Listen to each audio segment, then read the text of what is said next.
Your presence here is a gift. Whether you are filled with sadness, overflowing with joy, needing to be alone with yourself, or eager to engage with others, all who welcome all are welcome here. And now let's recite our covenant. We commit to supporting each other with respect and direct communication as we work in community to explore spiritual growth and to be a force for good in the world. Good morning, everyone. Yep. Come on up. So I'll just talk while they're all coming up. It's a wonderful thing when you send an email that says, hey, we're going to do this song. Do y'all want to participate? And so many people say, yes, I do. So we threw this together this morning, and you get to participate too on the chorus, or if you know the whole song, you can participate however you want. We have a special guest today, Kevin Matheson. And Kevin will be giving a concert this afternoon here at 3 p.m. and playing the Brahms and Beethoven Concerti, and that is a feat unto itself, so we're lucky that he is also here this morning, and I will accompany him. So you're welcome to come to that. It's in the fellowship hall. Okay.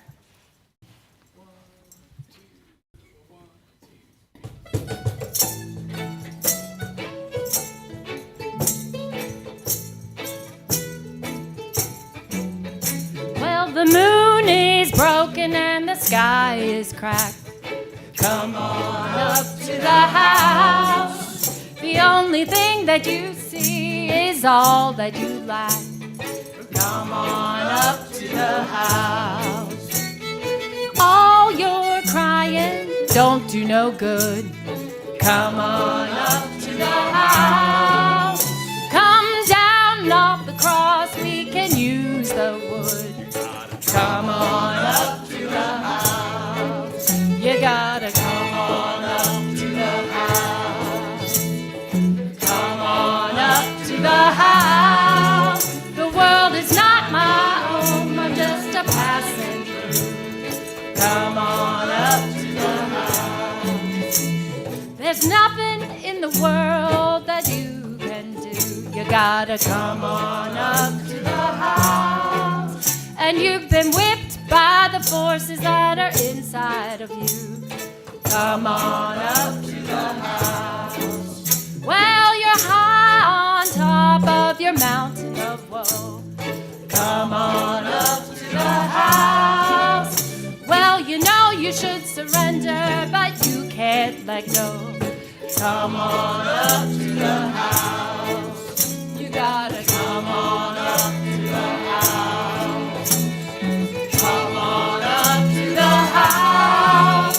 The world is not my home, I'm just a passing through. Come on up to the house.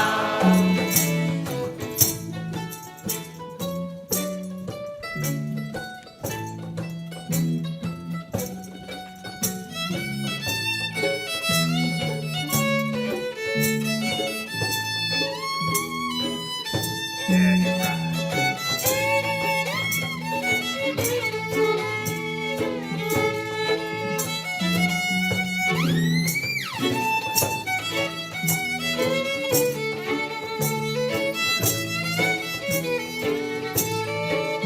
You gotta come on up to the house. Come on up to the house. The world is not my home, I'm just a passing through. Come on up to the house. There's no light in the tunnel, no irons in the fire. Come on up to the house. And you're singing lead soprano in a junk man's choir. Come on up to the house. Does life seem nasty, brutish and short? Come on up to the house. The seas are stormy and you can't find no port. Come on up to the house. You gotta come on up to the house. Come on up to the house. The world is not my home.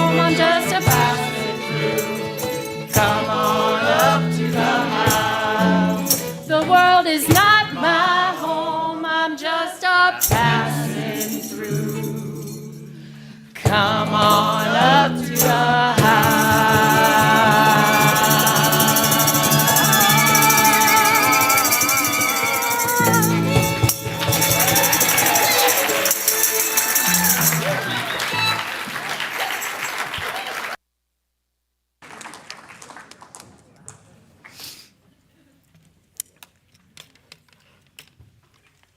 Good morning.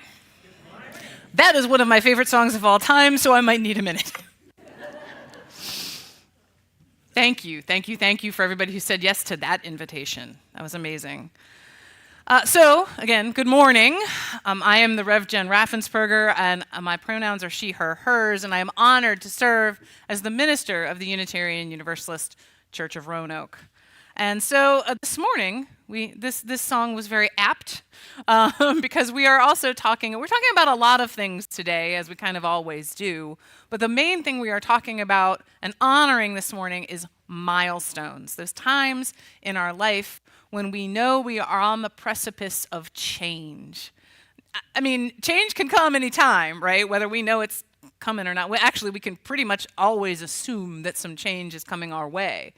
But these milestones that we celebrate and honor are just important times for us to celebrate and say, not only what's coming, but to be grateful for everything that also went before. So some of you may know that we are also undergoing a capital campaign, which is a milestone for this congregation.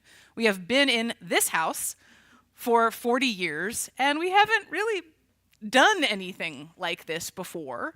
So we know change is going to come for us, whether we're ready for it or not, and we want to be ready and we want to meet the moment. And so this morning, we have opening words that are lightly adapted from a blessing titled "This House" by Kenneth Patton, and this light adaptation is by our own Claire English. Thank you, Claire. This house is for the ingathering of human nature and the natural world. It is a house of friendships, a haven when troubled, an open room for the encouragement of our efforts and struggles. It is a house of freedom, guarding the dignity and worth of every person.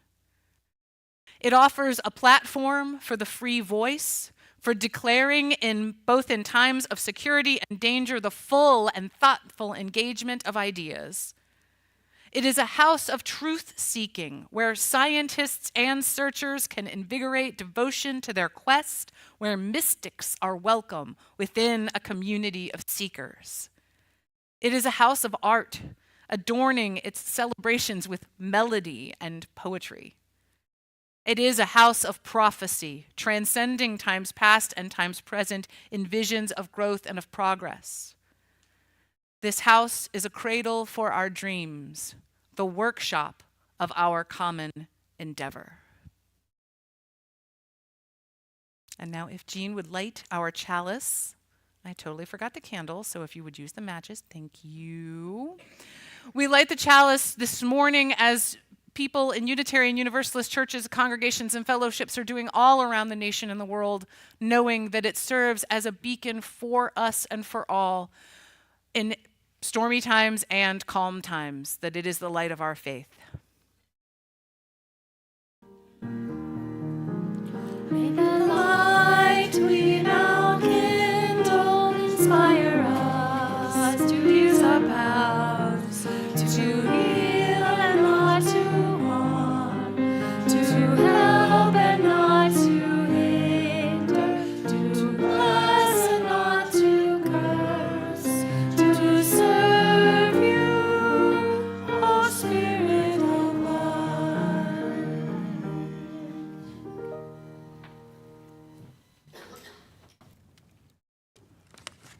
Hello, everybody. You are not used to seeing me right here. Today we have a very special service. My name is Jessie McEwen. I use they, them pronouns, and I'm the Director of Lifespan Faith Development here at UUCR. At our child naming and dedication services, we welcome those at the beginning of childhood into our church community by giving them roses with tightly closed buds on stems from which the thorns have been removed. The buds are symbols of a life just beginning, whose unfolding we, just as they, will experience petal by petal. The thornless stems are vivid images of our intent to protect our children from all that could be hurtful, to smooth their paths as their lives unfold. As our children move into the age of reason, they begin elementary school or turn 7 years old. This wonderful time is marked by a slightly open rose with the thorns removed, symbolizing their progressive development and future development as we continue to protect them as their church family and their family. From the age of reason, our children move into the age of understanding. This is a challenging time, middle school and turning 11 years old, wherein all of us learn who we truly are. This is symbolized by a fully blooming rose. However, the thorns are still removed as we protect them and help them contextualize the world which they strive to understand. Today, we celebrate and honor two special people, Beatrice Livingston and Caleb Husted, who are bridging, that is, moving through the various ages of life. I'd like to invite both Bea and Caleb to join us here in front of the congregation with their families. And you guys can stand right here.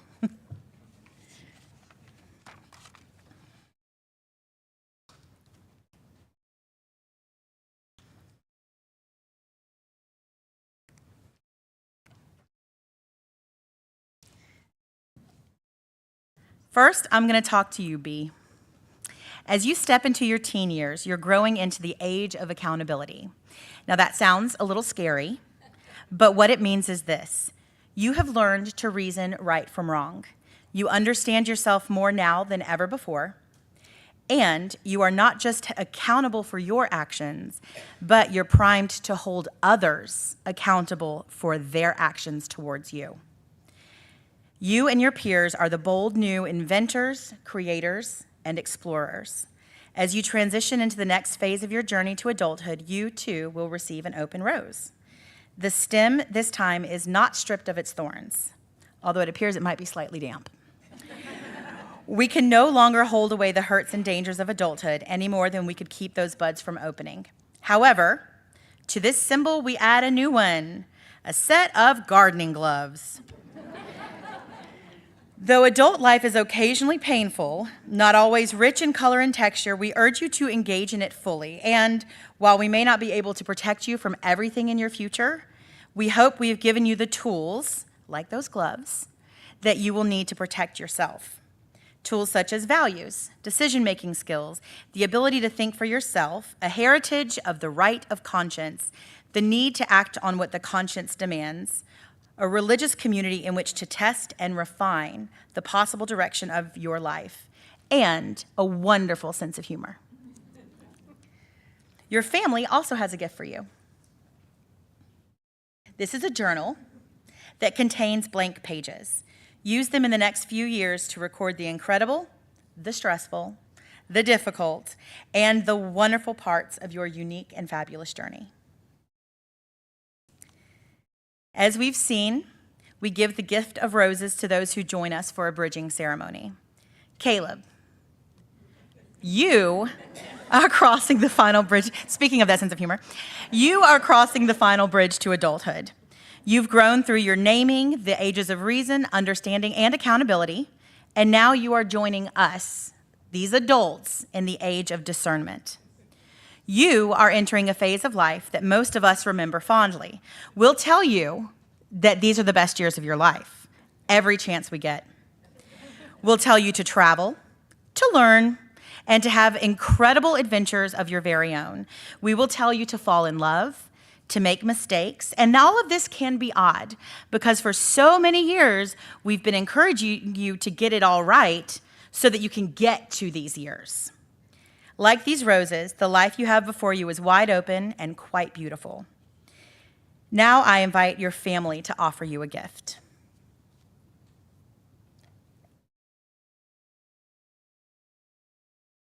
Okay, thank you. In case you didn't know, Sarah's one of our AV volunteers, so she knows where everything is better than me. Caleb, congratulations on your next step. Please know that your family here in Roanoke and Virginia and Ohio are so proud of you. We're giving you some note cards to use in addition to your cellular phone to communicate. Maybe at least with your grandparents you'll use these. And please know, and I agree with Jesse, that this is a time for you to go out there, have adventures, and make mistakes, and know that this whole church community is here for those things that you don't want to tell me. I'm sure you can tell Yeah. Jesse. We got it. The symbol of Unitarian Universalism is a flaming chalice. Many of us have several chalices at home, and Caleb, I know that you've joined us in RE and made at least one of them for yourself. Today, you're receiving a gift from this congregation, a chalice of your very own. These have been collected across several years with you and everyone who bridges in mind. I invite you to go to this table where all of those chalices are and select one of your own. Consider, will it move with you to college? Will it sit on your desk at your job? Will it hold space for you at home, waiting to be lit with the inspiration and light you find as you travel and learn? Once you've chosen your chalice, turn and face the congregation. Not to put you on the spot or anything. That's not, I always try and predict which one they're going to pick. I'm never right. Now, Caleb, I invite you to light your chalice and leave it on the altar for the remainder of the service so that we may think of you and remember you throughout today. And you can just use a candle to light it from our chalice.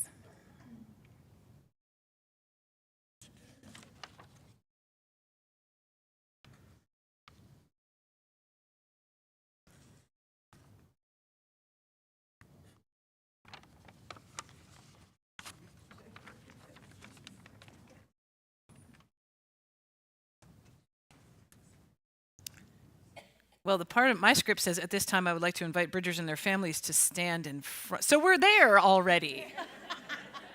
So now this is, now our families have welcomed them. Jesse has welcomed them. Bonnie has welcomed them and with these Bridgers. And now it's time for everyone in the community to welcome them together to the next age they have reached. There is a responsive reading printed. It is an insert in your order of service. Your parts are both in italics and bold, so that you cannot miss them, I hope. So I will read the parts that are not in italics and bold. And then families, if you do have orders of service, there you go. You can grab one right there, because I want y'all to be able to, there you go. Perfect. Today we honor the youth among us, you who are stepping beyond and away and toward. Today we share in your journey and encourage your discovery. Today we applaud you for all you have been, for all you are now, for all you will be. Today you cross this bridge. Go now and explore with wonder. We will support and nurture you. You are the future. Today we celebrate your hopes and dreams. Come live, breathe, thrive, and rejoice. Your time is now. Today you cross this bridge. Go now and make choices that make you happy. We will support and nurture you. You are amazing. Be patient and hopeful. We will support and nurture you. You are an inspiration. Together we share this special place. Together we watch you go. Together we learn. Together we love. Together we watch you grow. We have one last thing to do as a community.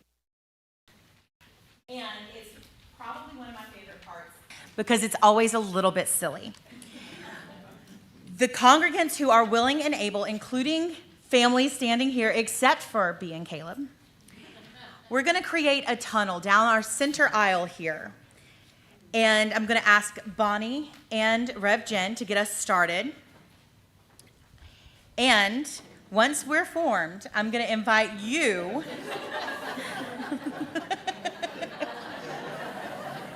got to take advantage of the day, y'all. So let's go ahead and make that tunnel.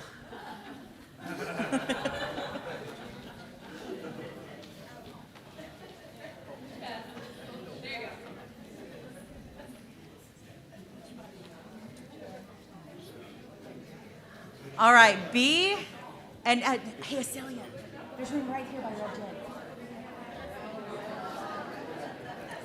All right, B and Caleb. This is your covered bridge. You are both slightly taller than some of these people, so you might have to duck. I encourage you to cross through this bridge to the other side, and we are marking, in case you didn't hear Sally just now, she went, good luck.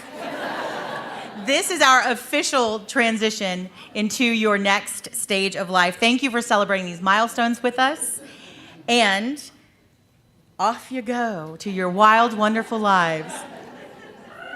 Just hang out back there, because we'll grab everybody.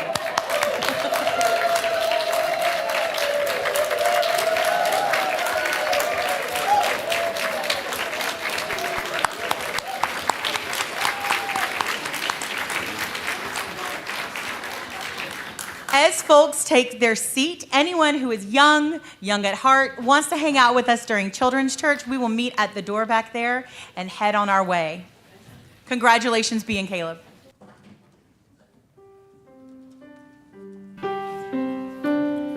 Go now in peace, go now in peace. May the light of Lord surround you everywhere, everywhere you may go.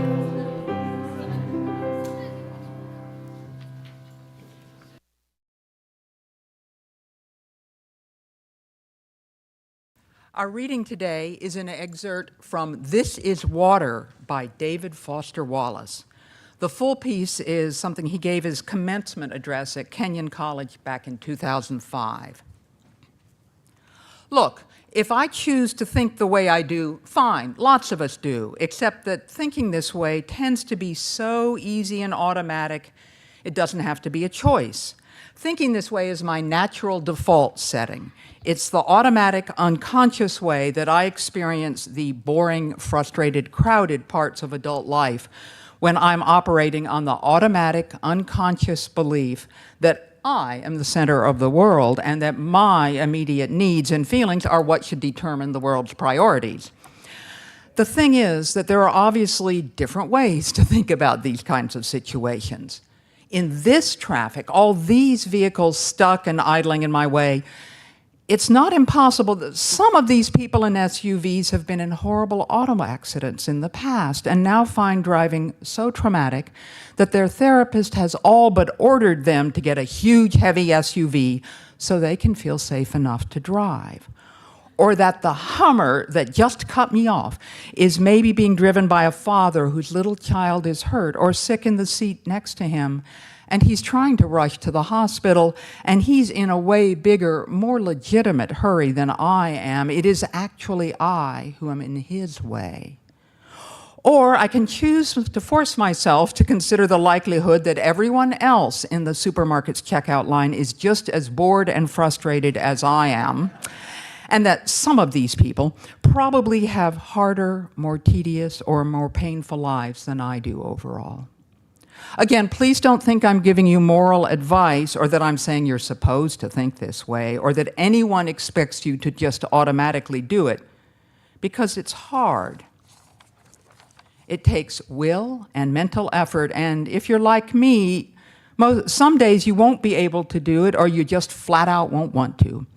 But most days, if you're aware enough to give yourself a choice, you can choose to look differently at the dead-eyed, over-made-up lady who just screamed at her little child in the checkout line. Maybe she's not usually like this. Maybe she's been up 3 straight nights holding the hand of her husband who's dying of bone cancer, or maybe this very lady is the low-wage clerk at the motor vehicles department who just yesterday helped your spouse resolve a nightmarish red tape problem through some small act of bureaucratic kindness. Of course, none of this is likely, but it's not impossible. It just depends on what you want to consider. If you're automatically sure that you know what reality is and who and what are really important, if you want to operate on your default setting, then you, like me, will not consider possibilities that aren't pointless and annoying. But if you've really learned how to think, how to pay attention, then you will know you have other options. It will actually be within your power to experience a crowded, loud, slow, consumer hell type situation as not only meaningful, but sacred, on fire with the same force that lit the stars, compassion, love, the subsurface unity of all things. Not that that mystical stuff's necessarily true. The only thing that's capital T true is that you get to decide how you're going to try to see it. You get to consciously decide what has meaning and what doesn't. You get to decide what to worship.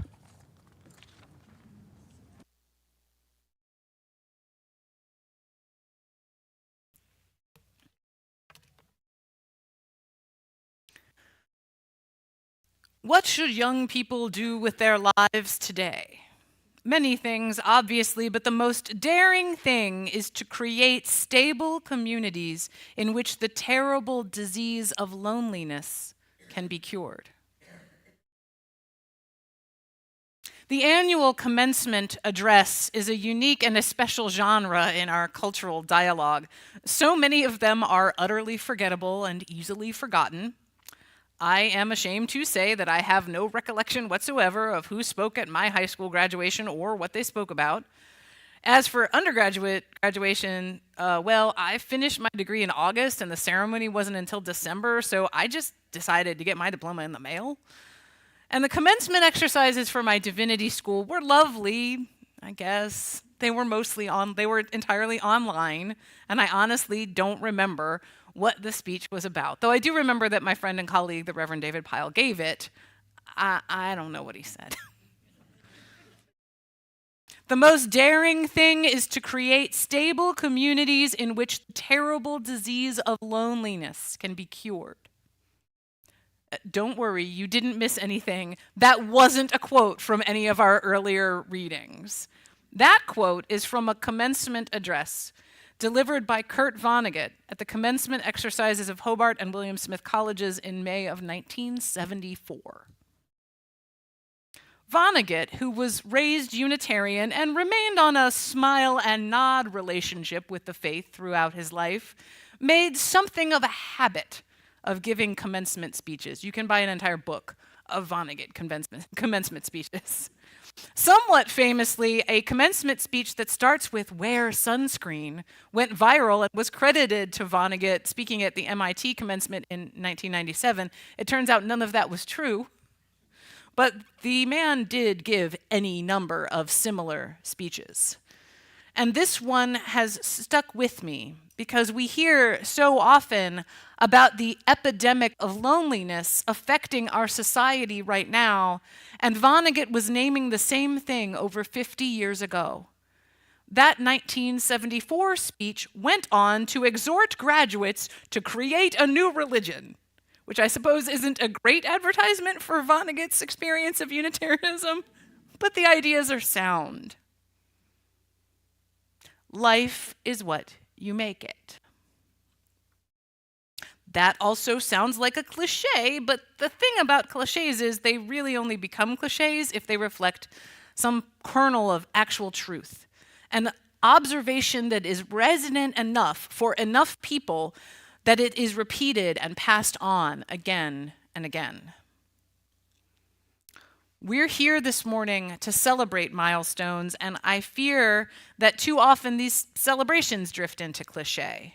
And that's why I love that here at UUCR, we hold a ritual of bridging for many different life stages, not just graduation from high school. This is the kind of joyous and open-hearted thinking that makes our church a cradle for our dreams, the workshop of our common endeavor. Our opening words are a text that was selected, as I noted, to be a grounding and an inspiration for the capital campaign that will serve as the next common endeavor for this community. And that, too, is a milestone, a chance for us to say at any age or stage of life that we are ready for what's coming next. To be very clear, that's not to imply that at this milestone or any of the milestones that our Bridgers celebrate today, it's not to imply that it means we know what's coming. To be ready without exact foreknowledge of what is to come, well, that's part of what faith is about. Honoring a milestone, celebrating with each other our progress, both large and small, at any age or stage, is an important part of strengthening our community.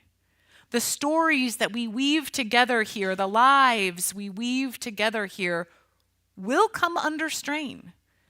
We are seeing it now in our nation and in larger human society. And we also know that strain and challenge comes to each of us.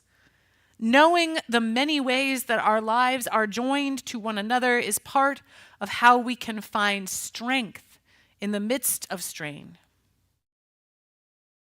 During our responsive reading, we heard, "Together we share this special place.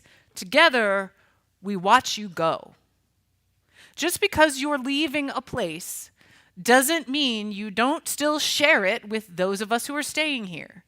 And of course, we share more than this beloved space. We share values, hopes, dreams, faith. But if you've really learned how to think, how to pay attention, then you will know you have other options.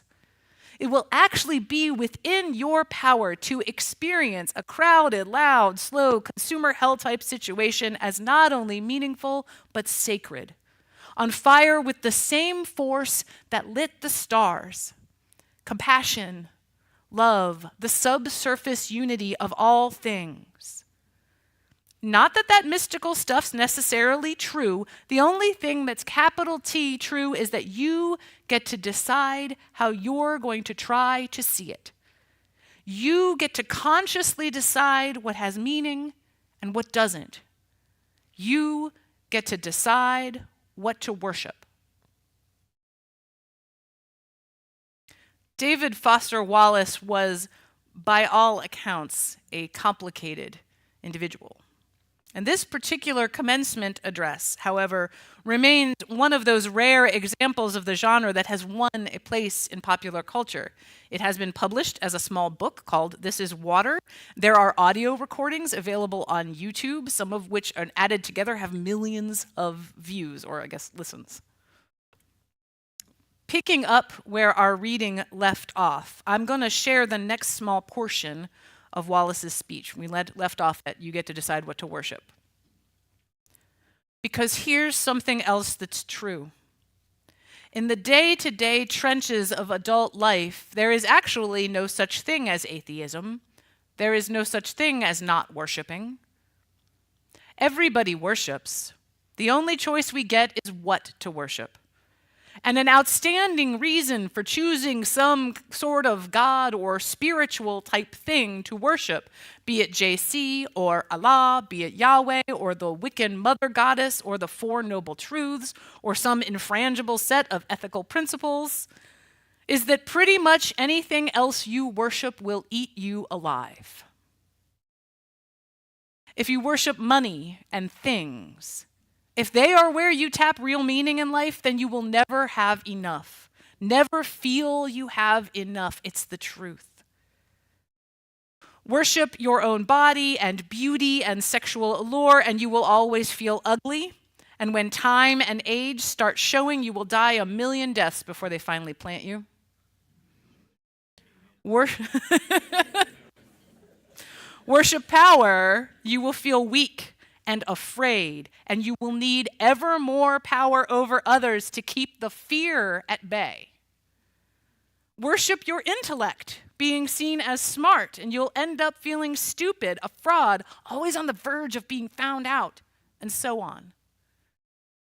Look, the insidious thing about these forms of worship is not that they are evil or sinful, it is that they are unconscious.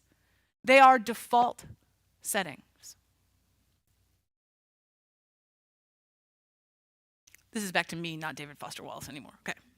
And while I would argue that there is a difference between no such thing as atheism and no such thing as not worshiping, I do think that he's onto something.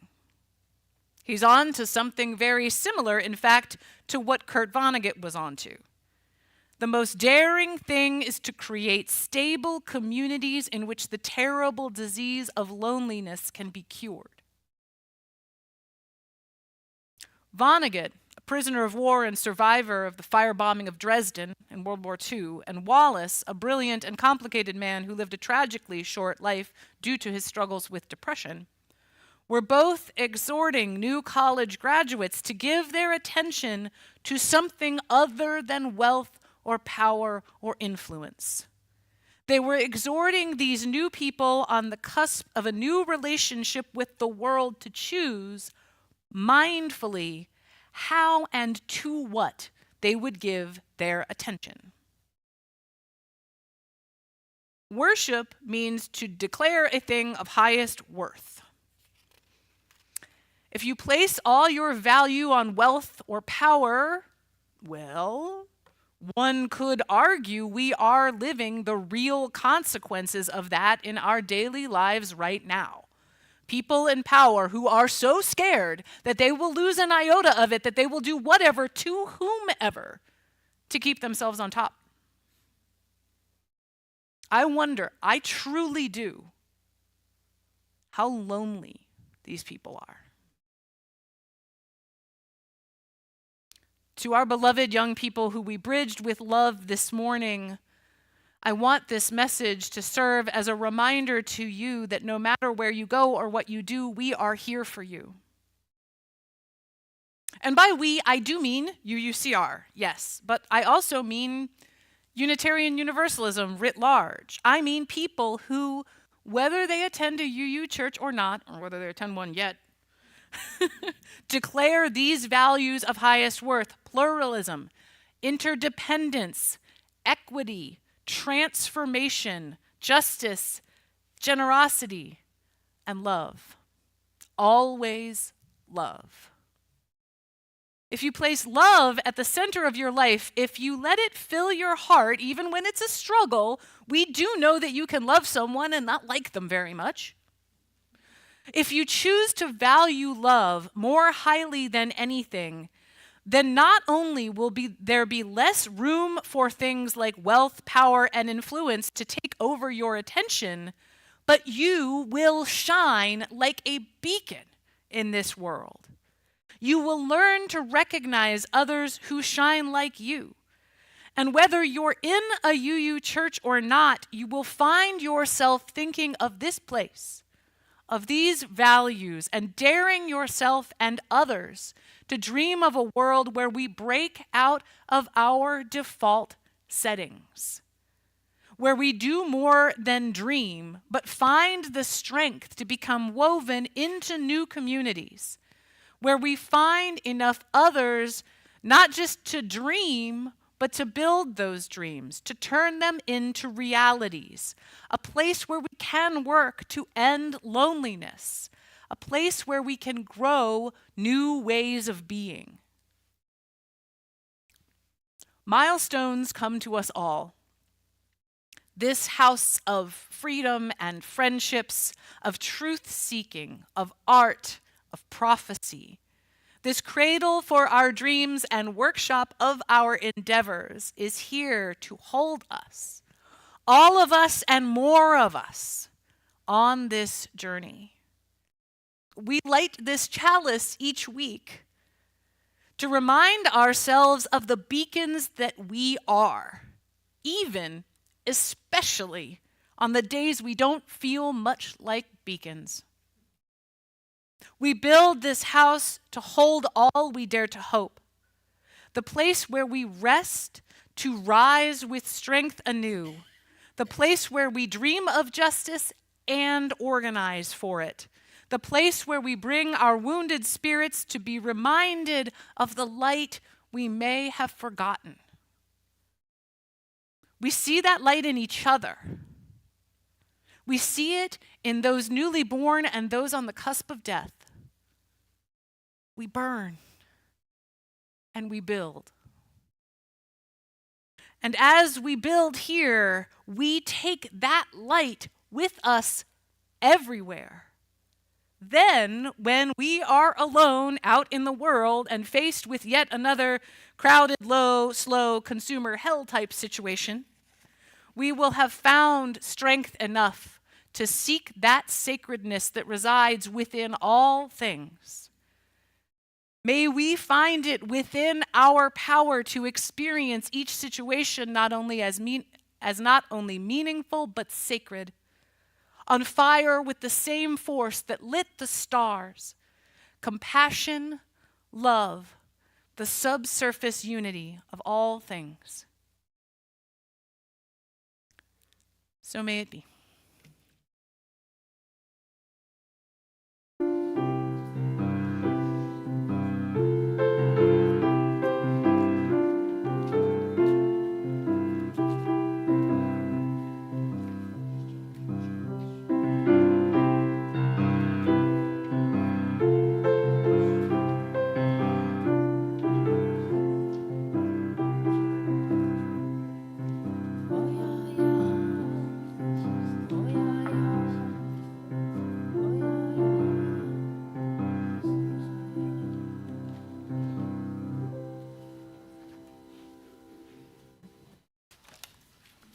We've come to that time in our service each week where we invite you into generosity, one of our key values. We know that the work that is done here and keeping this beloved place going takes our time, talent, and treasure. The ushers will now gratefully receive the offering.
Thank you. Thank you.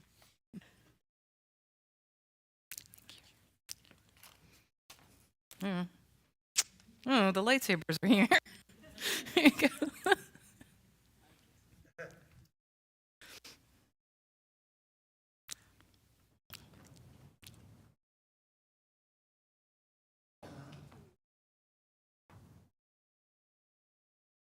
Good morning, everybody. Good morning. I am Linda Wood, and I'm representing the Caring Committee this morning. As most of you know, but not everybody, some of you are kind of new, you might not all know that one of the things that the Caring Committee does for our congregation is to announce our joys and concerns on a Sunday morning. If you have something that you would like to share with everyone, you are welcome to write that in the Lifelines book, which is on the altar before church, or you can call the church office, or you can let someone on the Caring Committee know what's going on so that we can tell everybody. So into this sacred space, we have several things this morning. First, a concern. Well, not really. A celebration of life will be held for Kathy Overholzer on Friday, May the 9th at 11 a.m., next Friday. A reception will follow the service.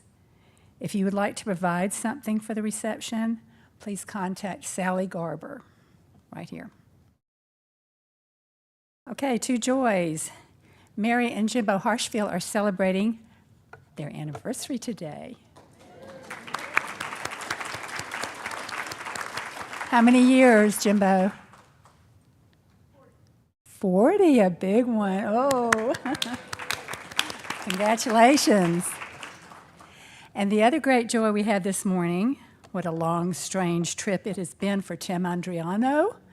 He is here on his own two legs this morning, standing tall, and we are so happy for you, Tim.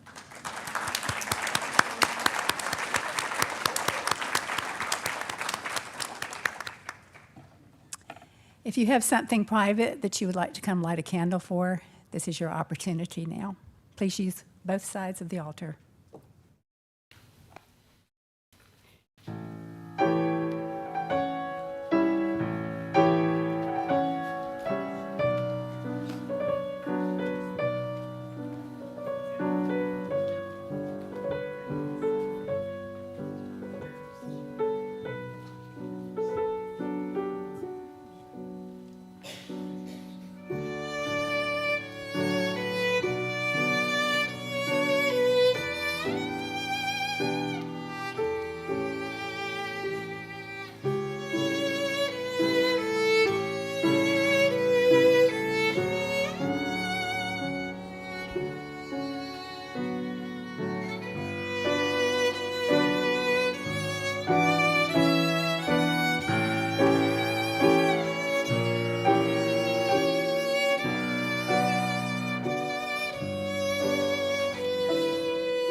May our prayers be heard and our hearts be restored.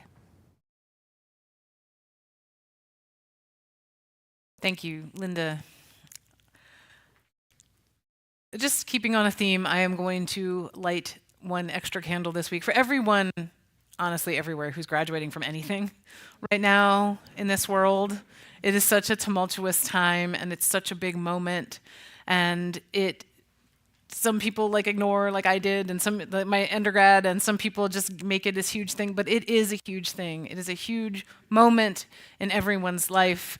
Finishing a certificate, finishing a degree program, finishing high school, whatever you're graduating from and going to, we want to hold all of those people in our hearts. And as I do each week, I will light one final candle for everyone who is joining us online, knowing that if you are not here with us physically present, your spirits still join with ours during this time. And I'll invite you now into a moment for prayer and reflection. If you settle into your seat, close your eyes if that is comfortable, or soften your gaze. Spirit of life, the prophet and author Octavia Butler wrote, "All that you touch, you change. All that you change, changes you. The only lasting truth is change. God is change." We hold this in our hearts, knowing that nothing stops the changes that are coming, good or ill. We know that sometimes the energy and the space in our brains and hearts is overtaken by the bad stuff. We want to make room for all the good change that also comes day in and day out, sometimes quietly, sometimes loudly, sometimes at the exact same time as more bad stuff. We all know it's more than good, bad. We all know nothing is that simple. But help us, remind us to feel that, not just to know it, to feel it. As our feet touch the ground, may we take joy in a beautiful view, a blooming flower, the face of a friend, even as we understand the aching loss and pain that also may fill us from minute to moment.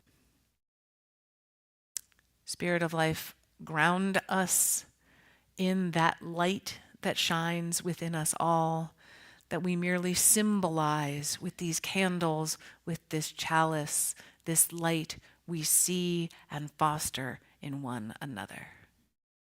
So may it be.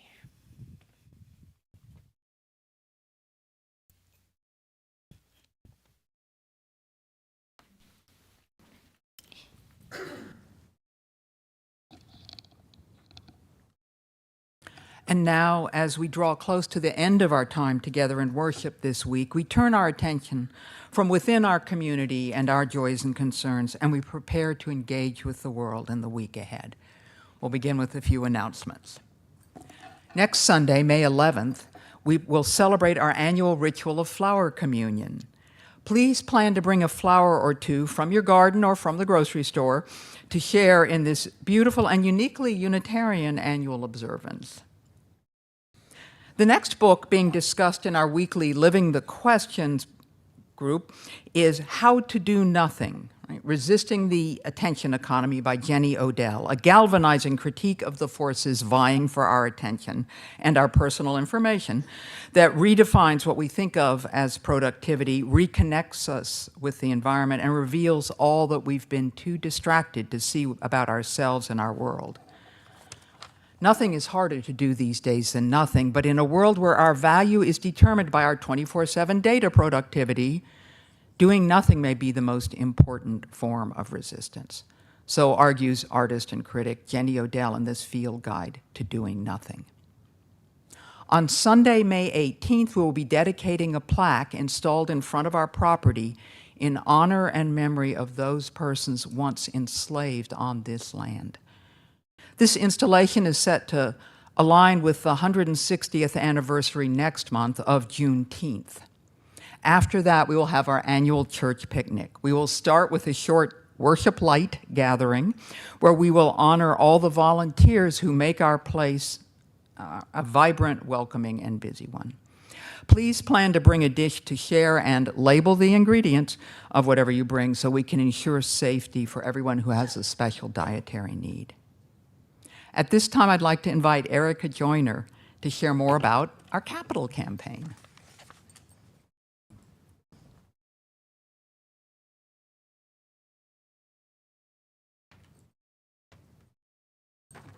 Good morning.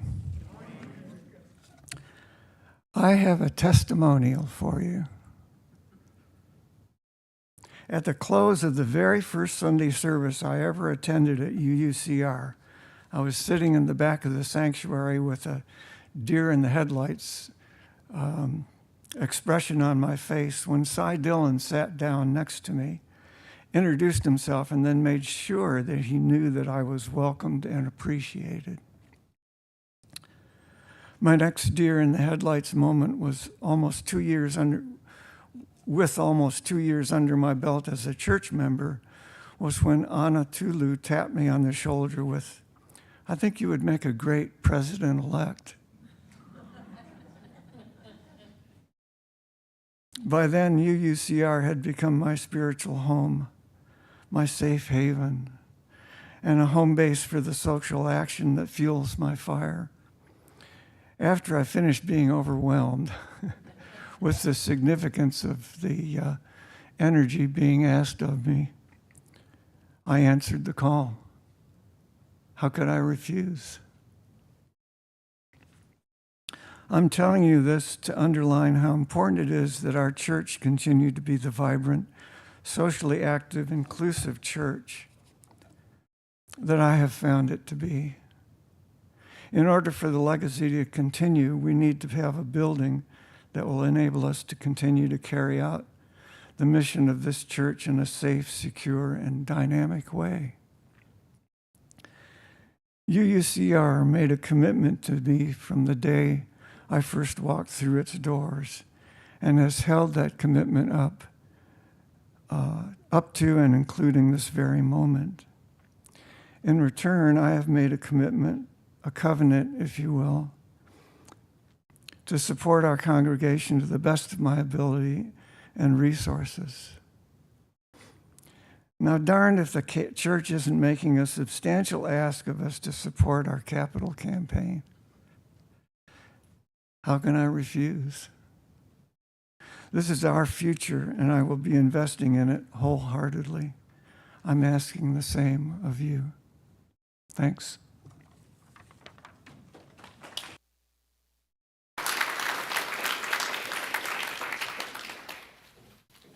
Thank you, Erica. Thank you for your yes over and over again. At this time, I will invite Jean to extinguish our chalice. We've talked enough about the light that shines within each of us to know that because this symbol is extinguished, we still carry all that light within us. May we carry it into the world and seek it in others. Our closing hymn is Fire of Commitment. If you're lucky, you have a teal hymnal. If you're not so lucky, the words are up on the screen. And where are my people?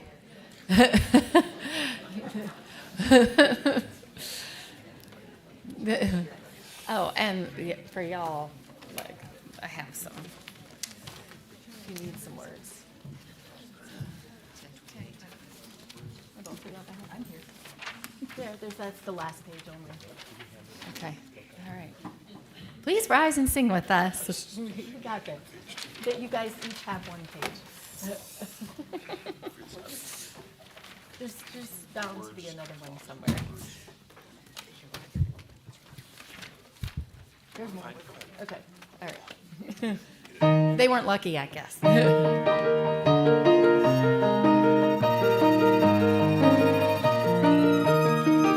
From the line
find fulfillment, and our future can begin.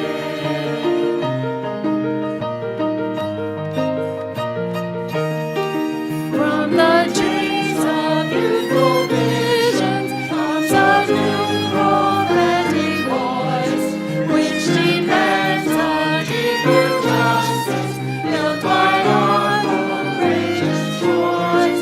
With the fire of commitment sets our mind and soul ablaze.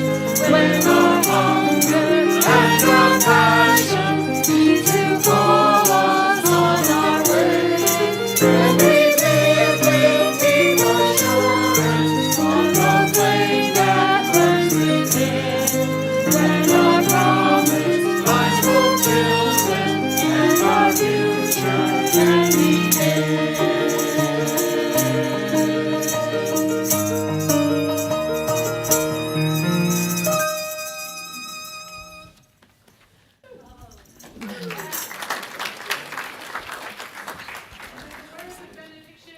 This week. Okay. And the words have been, now everybody's standing and I'm back here and I'm short. So yes, thank you, I'm talking.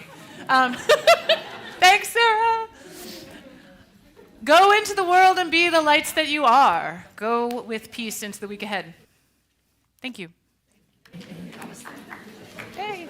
I know, come out. I've got to go over here. Are you coming over for something? I know.